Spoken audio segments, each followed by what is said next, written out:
Okay, I'm done. And let's talk about ESG. ESG includes three steps: environment, society, government. First part is environment. A company has need to ensure they can reduce carbon emission and energy usage, maybe by use green electricity, or they can buy green electricity from other country or other things. And they have to expose environmental impact by doing life cycle assessments or do a carbon inventory. The society, company have to ensure the rights of stakeholders and create a friendly work environment. They can also support local systems like education or healthcare to improve their ESG scores. Next part is government. Government means government they can add some position like ESG engagement specialized or a sustainable energy and management planning. And they have to publish ESG reports in frameworks like GRI, SASB. Okay, so let me summarize ESG in one sentence. On the premise of making profits, enterprise implement long-term and feasible plans for environment, communities, and companies, and its internet. Okay, so next, let's talk about the Taiwan renewable energy industry. So first, let's talk about government's commitment. So about Taiwan, we have some policy to support the renewable energy, and our target is to generate 20% of its electricity by 2025. And the percentage of the renewable electricity now in Taiwan is 8%. So next, about Japan. It has some policies such as FIT. FIT is government set a price for the electricity companies and request them to long-term purchase the renewable energy. And they also lower the tax of the renewable energy. So that could encourage families and industries to use solar power. And also, Japan government, they request all houses that built after 2025 must have solar panels. And Japan aims to generate 6 to 38% renewable electricity by 2030. And the percentage of renewable electricity in Japan is 20% now. And Japan also aims to have carbon neutrality by 2025. And next, about Korea. They also have some policy like RPS. RPS is the same with Japan's FIP. And one special point is they request Jizhoudao to have no petroleum power. And Korea aims to have 20% renewable electricity generation by 2030.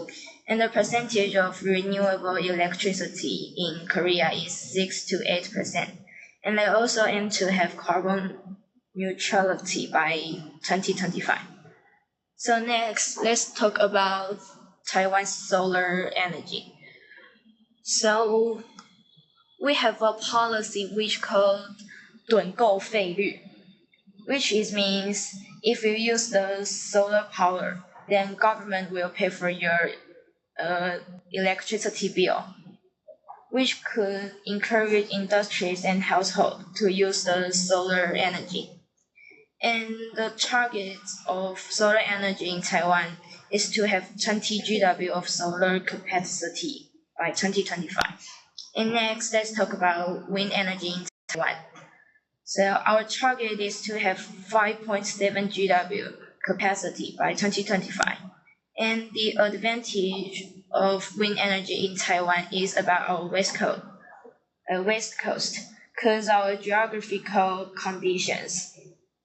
We have strong land breeze to make wind energy. So last, the challenge that we are facing in Taiwan about the renewable energy. So first, land availability. So our area is too small to set a solar panel or something like that. And also the conflict with policies. Some policy limits limit us to develop the renewable energy. And the last is advances in energy storage and grid management. Because we have not enough technical to save the energy. So like sometimes if we need the energy, we have not enough stock to use.